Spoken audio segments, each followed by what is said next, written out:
다시 한번 마음을 다짐하겠습니다. 주여 말씀하옵소서. 말씀대로 지켜 행하는 우리 모두가 되기를 축복합니다. 우리가 살아가면서 필요한 것들이 많이 있습니다. 입을 옷도 필요하고, 먹을 음식도 필요하고, 살아갈 집도 필요하고, 또 그 외에 여러 가지 필요한 것들이 많이 있습니다. 이 세상에서 필요한 것도 있고, 또 이 세상을 떠나서 필요한 것도 있습니다. 누가복음 12장 16절에서 21절에 보면은 예수님께서 한 부자의 비유를 말씀합니다. 그리고 그 부자를 어리석은 부자다, 그렇게 얘기합니다. 그 비유의 마지막에 예수님은 이렇게 말씀합니다. 누가복음 12장 21절 말씀 같이 보겠습니다. 자기를 위하여 재물을 쌓아두고 하나님께 대하여 부유하지 못한 자가 이와 같으니라, 이렇게 말씀하고 있습니다. 이 부자는 이 땅에서 필요한 것은 다 가졌습니다. 부족한 것이 없었어요. 다 가졌습니다. 그런데 뭐라고 말합니까? 하나님에 대해서는 부족한 것이 너무너무 많다. 다음 세상에는 부족한 것이 너무너무 많다. 이것은 다른 말로 말하면은 이 세상에서 필요한 것들은 우리가 이 세상에 준비해야 되고, 그 다음에 다음 세상에 필요한 것 중에서 이 세상에서 준비해야 될 것들이 있다는 겁니다. 그렇잖아요. 이 세상에서 필요한 것, 이 세상에 당연히 준비해야 되죠. 그런데 다음 세상을 위해서 필요한 것들 중에서 이 세상에서 준비해야 될 것들이 반드시 있다, 분명히 있다. 그런데 이 부자는 이 세상에서 필요한 것은 준비하고 그것만 열심히 했는데 다음 세상에서 필요한 것들을 준비를 못했다는 겁니다. 그러니까 이 부자는 어리석은 부자다, 그렇게 말하고 있습니다. 필요한 것들을 어떻게 준비해야 되겠습니까? 이 땅에서 필요한 것들을 어떻게 준비해야 되겠습니까? 다음 세상에서 필요한 것들을 어떻게 준비해야 되겠습니까?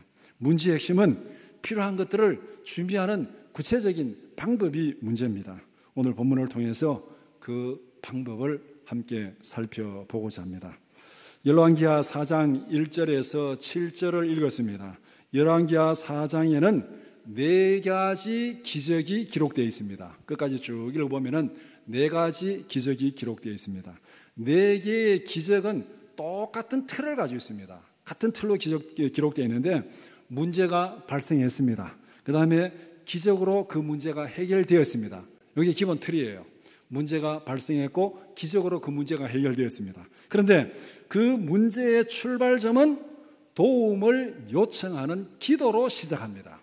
도움을 요청하는 기도로 시작해서 그 문제가 해결되는, 그것이 이 4장에 기록된 4개의 기적, 똑같은 틀을 가지고 있습니다.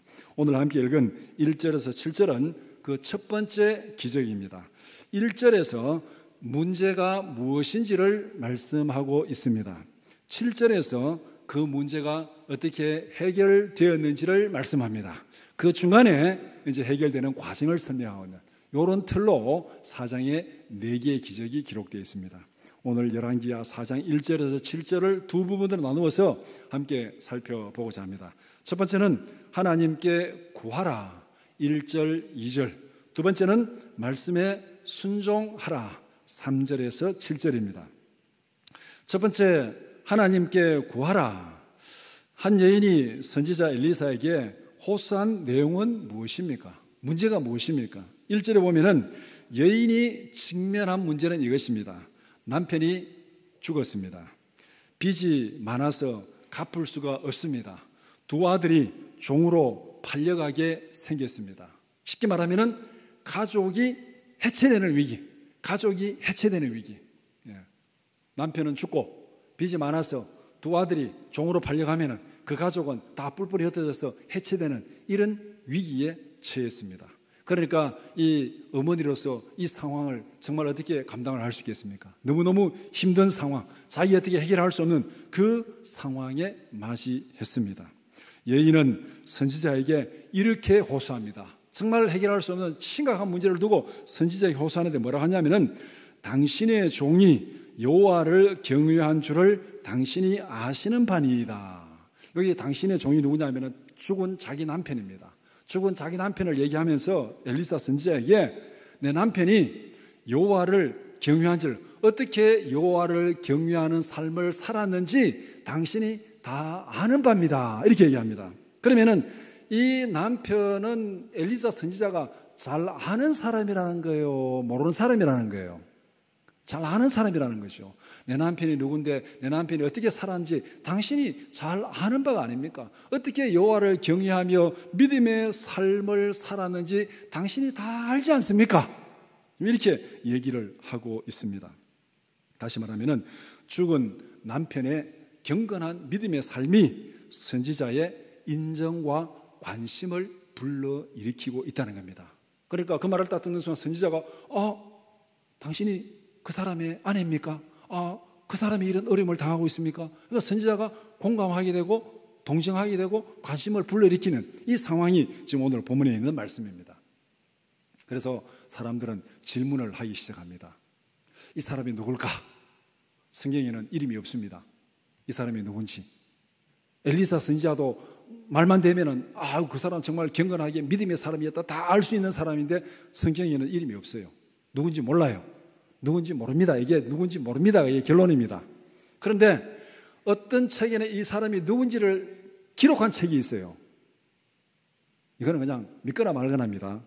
성경에는 모릅니다. 누군지. 모릅니다가 정답이고, 그 다음에 참고로 이 유대인의 역사학자 요세푸스는 이것을 기록하면서 여기에 있는 사람이 누구냐면은 이 사람은 오바댜다. 그렇게 오바다라고 그렇게 기록을 합니다. 그러니까 이 여인은 오바다의 미망인이다. 그럼 오바다가 어떤 사람인가? 이 열왕기상 18장에 보면은 아합과 이세벨이 여호와의 선지자를 다 죽입니다. 여호와의 선지자를 다 죽이는데 그때 오바다가 이 아합 왕의 관리로 있습니다. 관리로. 그 왕이 여호와의 선지자를 다 죽이는 가운데 오바다가 한 일이 뭐냐면은 선지자 100명을 훔쳐냅니다. 100명을 딱 숨겨요. 선지자 100명을 숨겨가지고 50명씩 동굴에 숨깁니다. 동굴에 숨기고 그 사람들에게 비밀리에 먹을 것을 갖다 줍니다. 선지자가 다 죽임을 당한 그 상황에서 자기가 그래도 권력을 이용해가지고 이 100명을 구출해내가지고 50명씩 동굴에 숨겨놓고 그 사람들에게 먹을 것을 계속 공급하니까 돈이 많이 필요했겠습니까? 필요하지 않았겠습니까? 그런데 지금 왕이 선지자를 다 죽이려고 그러는데 선지자들 먹을 걸 지금 이렇게 합니다 하고 이 기부를 받으면 되겠습니까? 안 되겠습니까? 기부 받으면 자기도 죽는 것이요. 그러니까 이제 기부도 받을 수 없는 상황입니다. 그러니까 자기가 지금 이 사람들을 살리기는 살려야 되는데 돈은 없으니까 어떻게 얘기했어요?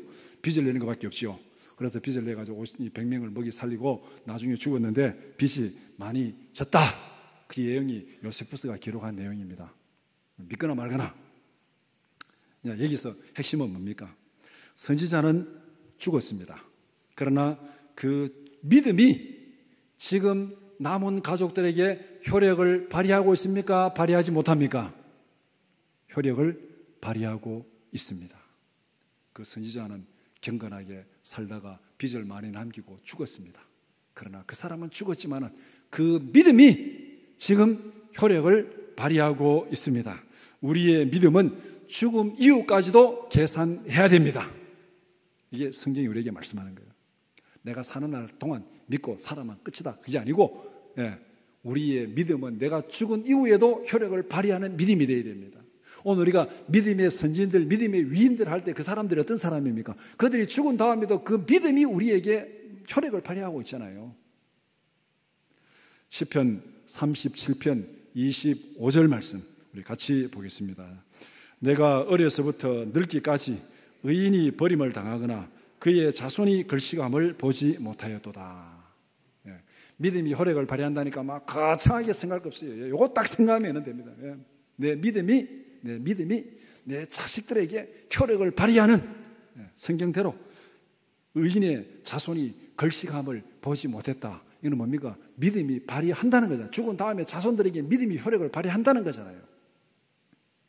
오늘 앞에서 읽은 말씀 중에서 아벨은 죽었으나 그 믿음으로써 오히려 말하느니라. 오늘 본문의 내용이 그 남편은 죽었지만은 그 믿음으로써 말하느니라 이 말씀이 되는 겁니다. 선지자는 여인의 호소에 어떻게 반응하였습니까? 여인의 호소를 들은 선지자는 이렇게 질문합니다. 내가 너를 위하여 어떻게 하랴? 내가 너를 위하여 어떻게 하랴? 이 질문을 하는 그 마음의 의도가 뭐겠습니까? 모르겠다, 귀찮다가 되겠습니까? 아니면은 내가 정말 그래 도와주겠다, 어떻게 했으면 좋겠냐, 도와주겠다는 것입니까? 도와주지 않겠다는 겁니까? 이 질문은 도와주겠다는 것이요, 원하는 것을 들어주겠다는 겁니다. 선지자는 여인의 간청을 듣고 문제를 해결해 주기로 마음을 먹었습니다. 그래서 어떻게 해주기를 원하느냐 이렇게 지금 묻고 있습니다. 이 여인의 기도가 들려졌다는 겁니다. 응답되었다는 겁니다. 하나님께서 우리의 기도를 들으시고 어떻게 해주기를 원하느냐 이렇게 반응을 보이면은 이미 우리의 기도는 응답되었습니다. 그 응답이 열매로 나타나기까지는 세월이 걸릴 수 있습니다. 그러나 그 기도는 이미 응답되었어요. 쉽게 말하면 결제가 떨어졌습니다. 우리가 건축 허가가 떨어지고 나서 집이 다 세워지기까지 시간이 많이 걸리잖아요. 때로는 뭐 1년이 걸릴 수도 있고 2년이 걸릴 수도 있고 10년이 걸릴 수도 있고, 허가가 났지만은 허가 나는 순간에 바로 집이 막 세워집니까? 아니죠. 허가는 떨어졌는데 집이 세워지기까지는 시간이 걸립니다. 하나님께서 우리의 기도를 들으시고 내가 어떻게 해주기를 원하느냐 이 질문은 허가가 떨어졌다는 겁니다. 기도가 응답됐다는 거예요. 그 다음에 그 허가가 건축물로 나타나기까지는 시간이 걸리고 우리의 노력이 거기에는 필요합니다. 예수님께서 맹인 바디메어 부르짖음을 듣고 이렇게 질문합니다. 마가복음 10장 51절 말씀 같이 보겠습니다. 예수께서 말씀하여 이르시되 내게 무엇을 하여 주기를 원하느냐? 맹인이 이르되 선생님이여 보기를 원하나이다. 예수님이 부르짖는 그 맹인에게 와가지고 무엇을 해주기를 원하느냐? 이미 응답된 거예요. 허가가 떨어진 거예요. 보기를 원합니다. 그 다음에 내 믿음대로 되라 하니까 보게 되었습니다. 하나님께서 우리의 기도에 귀를 기울이는 순간 우리의 기도는 응답되었습니다. 구체적인 결과가 나타날 때까지는 조금 시간이 걸립니다. 그것을 예를 들어 설명하면 건축 허가가 떨어지는 것하고 그 다음에 건축물이 완성되는 것하고 그 사이에는 시간과 노력이 필요할 수 있습니다. 문제가 있으면 하나님께 구하는 것은 우리가 마땅히 할 일입니다. 문제가 있다는 것은 뭡니까? 우리가 그 문제를 해결할 수 없다는 거잖아요. 내가 능력이 한계가 있고 능력이 부족하고 재능이 부족하고 지혜가 부족하다는 거잖아요. 우리를 이렇게 부족하게 창조하신 분이 누굽니까? 하나님이잖아요. 애가 공부를 치지도 못해요. 근데 그 부모가 야 너는 누구를 닮아 그래 공부를 못하냐? 누구 닮았습니까? 여러분이 답하시기 바랍니다. 엄마가 애 보고 너는 누구를 닮아 그렇게 공부를 못하느냐? 묻는 본인이 잘 아실 겁니다. 우리가 하나님 앞에 부족합니다. 연약합니다. 누가 만들었습니까? 누가 만들었어요? 내가 그리 만들었습니까? 하나님이 만들었어요. 하나님이 우리를 부족하게 만들었습니다. 그러니까 우리가 부족한 거예요. 능력이 없는 거예요. 그러면서 하나님이 부족하게 만들었기 때문에 하나님께서 우리에게 피할 길을 주신 겁니다. 그게 뭡니까? 부족하거든 구하라. 부족하면 구해라. 내가 들어줄게. 부족하게 만드신 하나님께서 우리에게 약속하신 겁니다. 우리가 문제가 있다는 것은 그게 문제가 아니고 내가 능력이 없다는 거예요. 내가 전지전능하다면 문제가 없어요. 하나님 앞에 기도할 일도 없습니다. 내가 다 해결하면 되죠. 우리를 부족하게 만드신 하나님께서 우리에게 주신 약속이 뭐냐? 구해라. 구해라. 내가 너 부족한 거 다 알고 있다. 구해라. 그러면은 내가 응답해 주리라. 이 하나님의 약속이에요. 마태복음 7장 7절 말씀 같이 보겠습니다. 구하라 그리하면 너희에게 주실 것이요 찾으라 그리하면 찾아낼 것이요 문을 두드리라 그리하면 너희에게 열릴 것이니. 구하면 들어주겠다고 약속하셨습니다. 믿으십니까? 그러면 구하지 않을 이유가 없잖아요. 간단합니다. 우리가 부족한 것은 하나님이 우리를 부족하게 만들었어요. 하나님이 부족하게 만들고 우리에게 부족하면 기도하라 그랬습니다. 그럼 내가 채워주겠다. 그대로 하면 돼요 그냥. 문제가 있을 때 하나님 앞에 구하는 것은 우리가 마땅히 해야 될 일입니다. 한 여인이 가지고 있었던 것은 무엇이었습니까? 선지자가 두 번째 질문을 합니다. 내 집에 무엇이 있느냐? 집에 기름 한 그릇 외에는 아무것도 없나이다. 하나님의 역사는 내가 가지고 있는 것에서부터 시작합니다. 광야에서 5,000명을 먹이는 기적도 바로 여기서 시작합니다. 5천 명이 지금 먹을 것이 없습니다. 제자들이 예수님 앞에 보고 있습니다. 줄이고 있습니다. 너희들이 먹여라. 가진 것이 없습니다. 너희들이 가진 게 뭐냐? 열심히 찾아왔는데 보리떡 5개하고 물고기 2마리밖에 없습니다. 오늘 한 명이 겨우 먹을 정도밖에 안 됩니다. 근데 이 5천명이 어떻게 먹이겠습니까? 그래? 뭐 그거 가지고 오너라. 오병이를 예수님께 갖다 드렸어요. 그러니까 예수님께서 이거 나눠줘라. 이거 나눠줘라. 그래서 5천명이 먹고도 남았습니다. 문제 해결을 하는 출발점은 바로 이것입니다. 내가 지금 가지고 있는 것이 무엇인가? 지금 내가 마땅히 해야 될 일이 무엇인가? 이 2가지만 딱 질문하면 돼요.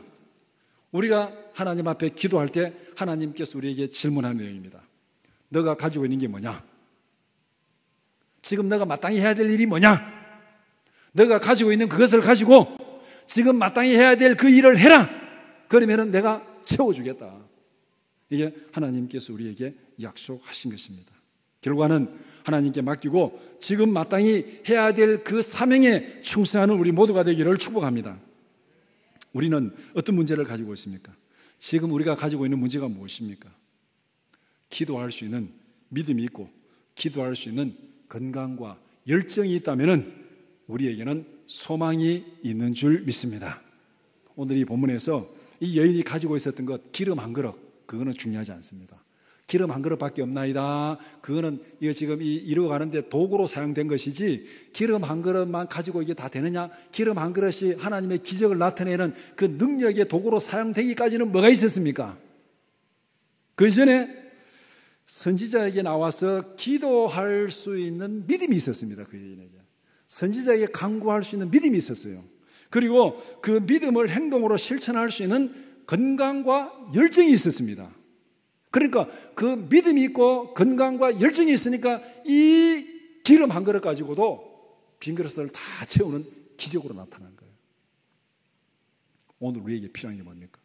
너에게 있는 것이 뭐냐? 건강이 있습니다. 생명이 있습니다.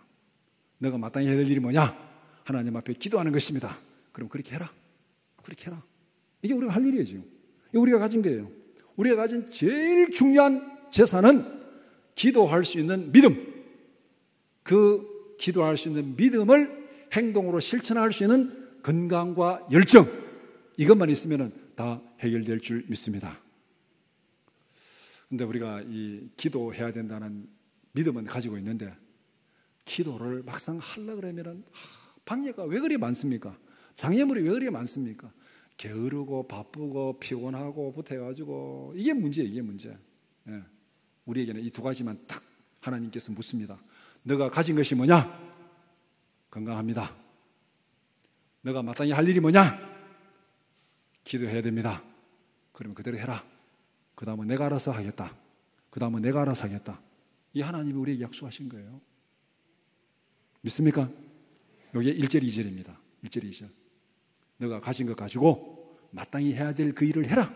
그러면 결과는 내가 책임지겠다. 2번째, 말씀에 순종하라. 엘리사는 제자의 미망인에게 어떻게 하라고 말씀하였습니까? 사정을 들은 선지자는 이렇게 명령합니다. 첫 번째, 밖에 나가서 모든 이웃에게 빈 그릇을 빌리라. 2번째, 문을 닫고 들어가서 빈 그릇에 기름을 채우라. 선지자가 여인에게 명령한 일은 2가지입니다. 첫 번째, 밖에 나가서 쫓아다니면서 사람들을 상대로 해야 될 일입니다. 그릇을 빌리려면 누구에게 빌려야 돼요? 모든 이웃에 가서 그릇을 빌려요. 모든 이웃에. 밖에 나가서 사람들을 상대로 해야 될 일을 하라. 그 다음에 뭡니까? 방 안에 들어가서 문을 잠그고 하나님 앞에서 해야 될 일을 하라. 이게 2가지입니다. 해야 될 일. 오늘 우리가 이 2가지를 잘하고 있습니까? 이 2가지를 참 균형을 잘 맞춰야 됩니다. 이 균형이 깨지면 안 돼요. 하나님께서 하나님을 사랑하고 내 이웃을 사랑하라. 이 2가지 균형입니다. 오늘 본문에 할 일도 마찬가지예요. 사람들을 상대로 해야 될 일을 하고 그 다음에 하나님을 상대로 해야 될 일을 하라. 이 2가지입니다. 이 2가지의 균형이 깨지면 안 돼요. 우리는 막 사업을 하면서 사람을 만나는 데는 정신없이 막 잠도 못 자고 사람을 만나는데 하나님 앞에 나가서 만나는 일은 없어요. 없어요. 이게 균형이 깨진 거잖아요. 학생이 공부는 안 하고 맨날 기도만 한다고 24시간 기도만 하고 있어요. 이것도 균형이 깨진 거예요. 그러니까 사람을 상대로 해야 될 일을 마땅히 해야 되고 하나님을 상대로 해야 될 일을 해야 됩니다. 이 둘이 균형이 딱 잡혀야 돼요. 지금은 사회적으로 비대면을 강조합니다. 만나지도 말라, 모이지도 말라, 하여튼 강조하고 있습니다. 밖으로 분주하게 쫓아다니지 말라는 거예요. 그러니까 어떻게 보면은 하나님이 우리에게 기회를 주신 겁니다. 기도하라 그러니까 아이고 바빠서 피곤해서 만나도 누구 약속 때문에 기도보다 그래? 그러면은 내가 안 만나도 되게 할 테 하고 딱 못 만나게 만들어 놨잖아요. 밖에 나가서 만날 일도 없고 만나지 말라고 돌아다니지 말라고. 그래 그다음 어떻게 해야 됩니까? 그러면은 방구석에 처박혀가지고 열심히 기도해야 되잖아요. 그런데 신문에 보니까 어서 TV가 잘 팔린대, 컴퓨터가 잘 팔린대요, 태블릿 PC가 잘 팔린대요. 왜 그러냐 그러니까 그 기사 내용을 보니까 집에 박혀가지고 열심히 TV 보고 컴퓨터 보고 태블릿 보려고 그거 막 사서 그게 매출이 막 200% 몇 프로 올라갔대요. 하나님께서 바빠서 피곤해서 기도 못 한다니까 그러면 돌아다니지 말고 기도하라고 딱 묶어 놓으니까 안에 박혀가지고 기도는 안 하고 맨날 TV나 보고 텔레비 컴퓨터나 보고.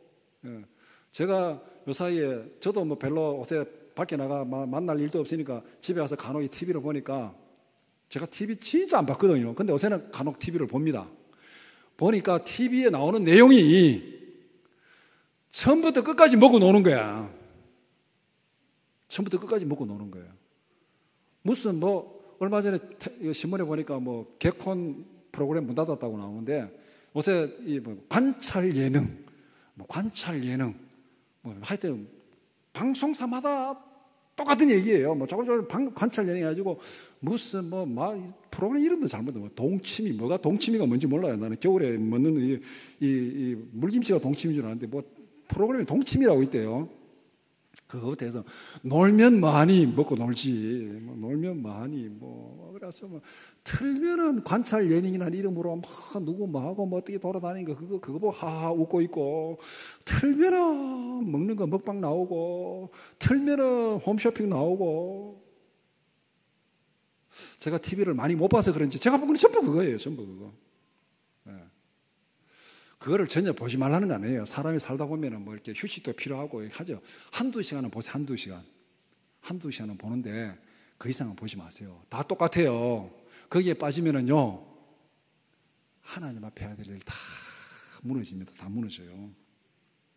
지금은 하나님께 집중하며 기도할 때입니다. 밖에 나가지 말라 그러잖아요. 집에 있으라 그러잖아요. 은밀한 중에 계시는 하나님 앞에 기도할 때인 줄 믿습니다. 마태복음 6장 6절 말씀 같이 보겠습니다. 너는 기도할 때에 내 골방에 들어가 문을 닫고 은밀한 중에 계신 내 아버지께 기도하라. 은밀한 중에 보시는 내 아버지께서 갚으시리라. 지금 우리가 분명히 질병 위기입니다. 이 위기를 하나님 앞에 집중하는 이 시간으로 잘 활용하면 이것이 우리에게 큰 기회가 될 줄 믿습니다.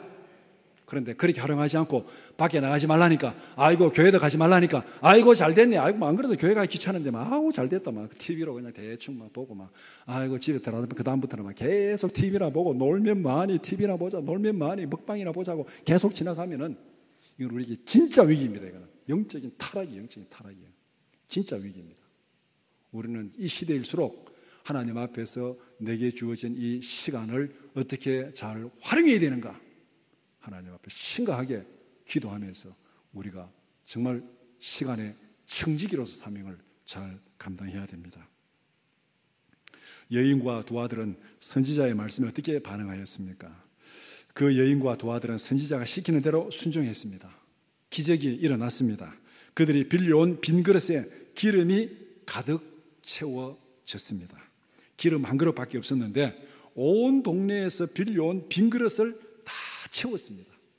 기도하고 순종했더니 하나님이 역사하셨습니다. 결과는 하나님이 하실 일이에요. 우리가 할 일은 기도하고 시키는 대로 순종하면 돼요. 그 다음 하나님이 하실 일입니다. 오병이의 기적도 똑같은 패턴으로 일어났습니다. 마태복음 14장 19절에서 21절 말씀 같이 보겠습니다. 무리를 명하여 잔디 위에 앉히시고 떡 5개와 물고기 2마리를 가지사 하늘을 우러러 축사하시고 떡을 떼어 제자들에게 주시매 제자들이 무리에게 주니 다 배불리 먹고 남은 조각을 12바구니에 차게 거두었으며 먹은 사람은 여자와 어린이 외에 5,000명이나 되었더라. 예수님께서 제자들에게 너희들이 5,000명 다 먹여 살려라. 제자들이 아이고 우리 못합니다 하고 뒤로 벌렁 나잡혀지겠죠. 제자들은 못합니다. 그런데 예수님의 제자들이 시킨 게 뭐겠습니까? 떡 떼주면서 이거 나눠줘라. 이거 나눠줘라. 나눠주는 거는 제자들이 할 수 있습니까? 없습니까? 걸어 다닐 수 있는 건강만 있으면 나눠주는 걸 할 수 있어요. 예수님이 시킨 게 이게예요. 너희들이 5,000명을 먹이라 이게 아니고 내가 주는 거 갖다 나눠줘라. 심부름만 해라. 전달만 해라. 이게 예수님이 제자들이 시킨 거예요. 오늘 우리에게 하나님이 시킨 것도 마찬가지입니다. 어떤 문제가 있을 때 네가 해결해라. 그렇게 하지 않습니다. 기도하고 시키는 대로 순종해라. 나머지는 내가 책임지겠다. 이것이 오늘 본문에 기록된 하나님의 말씀입니다.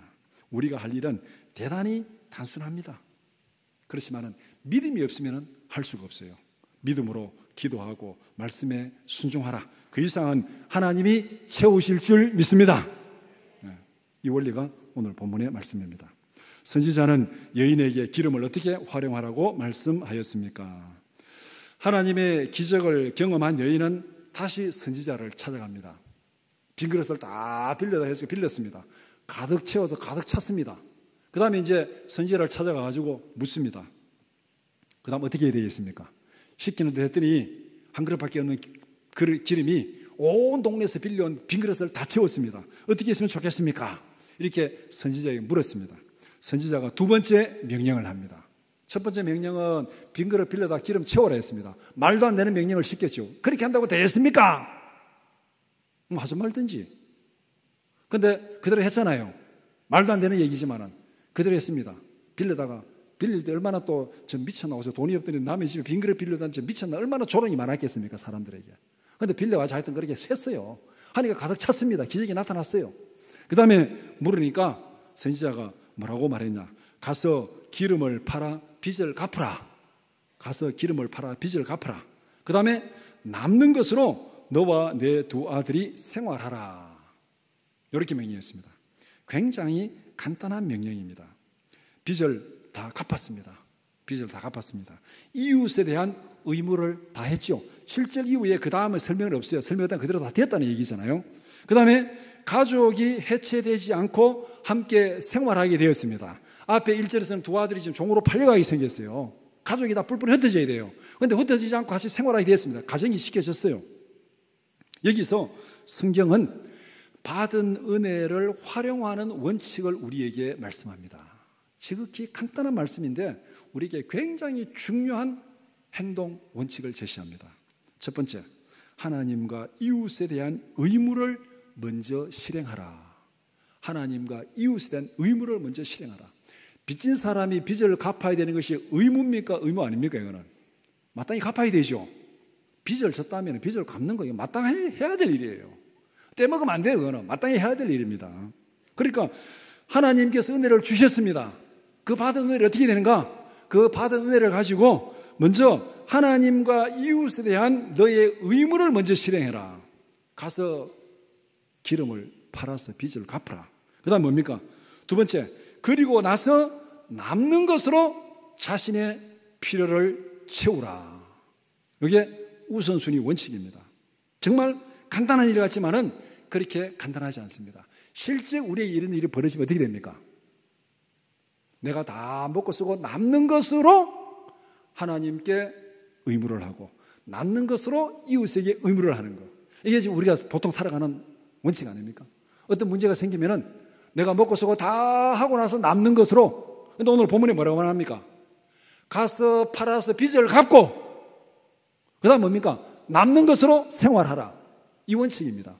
생활하고 남는 것으로 헌금하고 남는 것으로 구제하라는 것이 아니고 의무를 먼저 하고 남는 것으로 생활하라.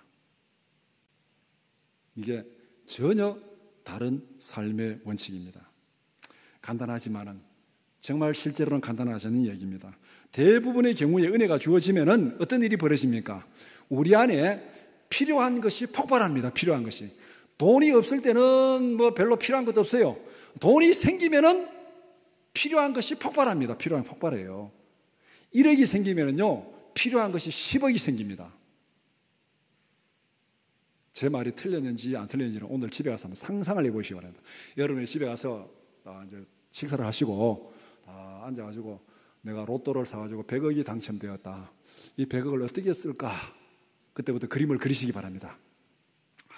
1시간 30분, 10분? 그림 그리면 그 100억이 남습니까? 모자랍니까? 여러분 어떠세요? 저는 그런 그림을 그릴 때마다 항상 모자라요. 100억 안 되겠다. 한 200억은 돼야 되겠다. 그림을 그리면 항상 모자라요.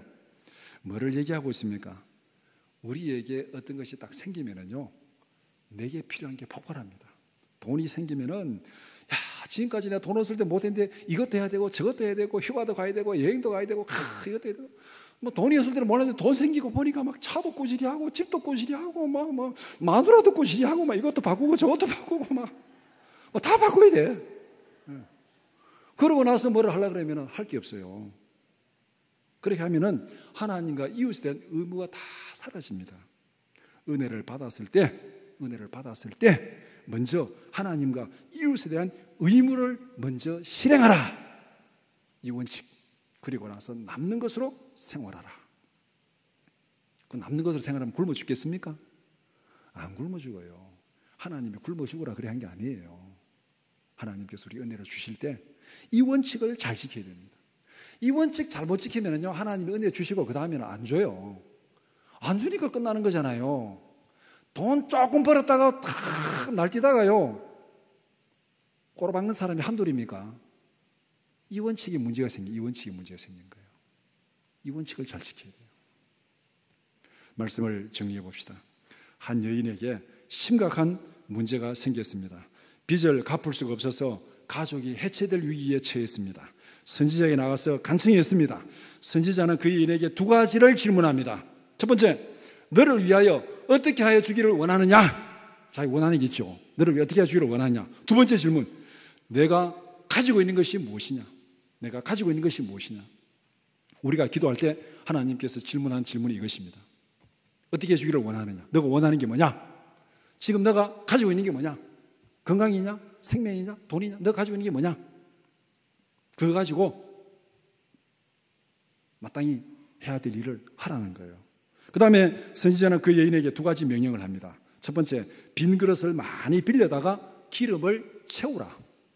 가난하니까, 없으니까 그 빈자리를 채워주는 거예요. 두 번째, 그것을 팔아서 빚을 갚고 남는 것으로 생활하라. 이것이 오늘 기적의 전체 흐름입니다. 이 사건은 우리에게 문제를 해결하는 방법을 가르쳐 줍니다. 문제가 생겼습니까? 어떻게 해야 합니까? 하나님께 나가서 구하라. 하나님께서 들으시고 지혜를 주시고 행동을 가르쳐 주신다. 하나님께서 명령하시는 대로 순종하고 실천하라. 그러면 해결된다. 이게 오늘 본문의 원칙입니다. 문제 앞에서 우리가 마땅히 해야 될 일이 무엇입니까? 믿음으로 구하고 하나님의 인도하심에 순종하는 것. 이게 우리가 마땅히 해야 될 일입니다. 그 이상은 하나님이 알아서 하신다. 우리가 마땅히 해야 될 일, 믿음으로 구하고 말씀에 순종하라. 결과는 하나님이 책임지신다. 결과는 하나님께 맡기고 지금 내가 할 수 있는, 지금 내가 마땅히 해야 될 그 사명에 충성하는 우리 모두가 되기를 축복합니다.